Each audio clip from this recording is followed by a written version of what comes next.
কি গো শর্মি, কটা বাজে? খেতে পেতে দেবে না নাকি? হুম। কটা বাজে?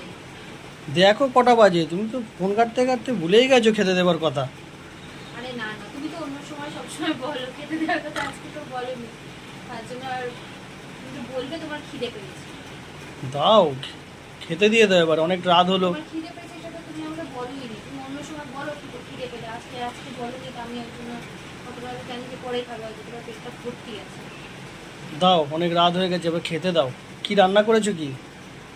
আজকে ওই দুপুরে তরকারি আছে, ভাত আর ইলিশ মাছের তরকারি ওটা করেছি। খাবে তো বাহ, ইলিশ মাছের তরকারি? হ্যাঁ, তো ভালো তুমি তো খাওয়া। খেয়েছো তো? হ্যাঁ, দাও তাহলে, তরকারি দিয়ে ভাত দিয়ে দাও। অনেকটাই রাত হয়েছে, তুমিও খেয়ে নাও।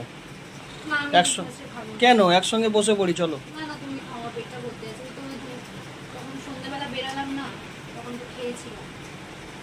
ঠিক আছে, তাহলে আমাকে দিয়ে দাও। খাও তাহলে, আমি তোমাকে দিয়ে দিই। চলো। দিয়ে দাও তাহলে আমাকে। হ্যাঁ হ্যাঁ, চলো তোমাকে তাহলে দিয়ে দিই। দিয়ে দাও। আমার একদম খাওয়ার ইচ্ছা নেই। অল্প তো খেতে পারতে। না না, তুমি খেয়ে নাও, আমি এখন আমার পেটটা ভর্তি আছে বলে আমি দিয়েছি।